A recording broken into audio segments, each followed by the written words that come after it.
They made her perform the field sobriety test numerous times before letting her go.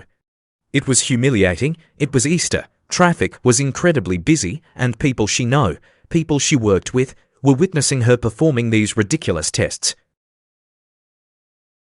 He let her go and told her to pay attention to the road and not whatever was causing her to swerve. She got into the vehicle and took a shaky breath before putting on her seatbelt and starting her car back up. Eric stopped the camera from recording and rubbed her arm. The officers didn't pull out until after she did, and just like before, they followed her bumper to bumper until they got to Eric's sister's house, and then they sped by. Eric was starting to get a little nervous. He had never seen cops behave that way before. After a busy Easter day, Sawyer and Eric drove to Hannah's house to drop Hazel off to her father. They both came outside and Eric immediately grabbed his phone and started recording. Even he could tell Noah was furious.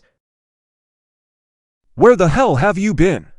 I've been calling and texting you for over 2 hours. So has Hannah. Were you drinking and driving with our daughter in the car? If your drunk boyfriend is going to have this type of influence on you, you can both stay away from my child." After what your father's corrupt police department put me through today, I'm in no mood to deal with you.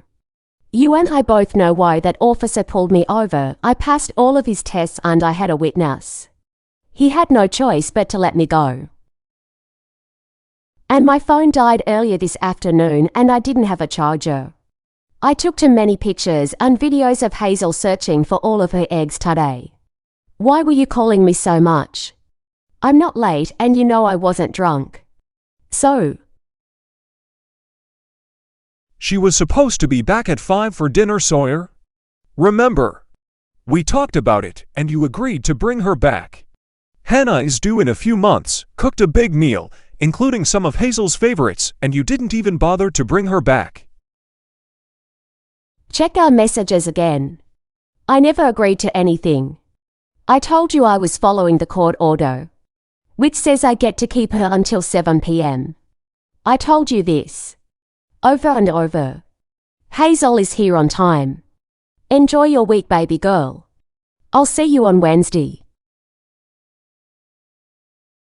No, I'm keeping her on Wednesday night this week. Remember, to make the time fair. You agreed, and it's in the court order. If you try to take her Wednesday, I will have you arrested for kidnapping our child. Don't test me. Are you insane?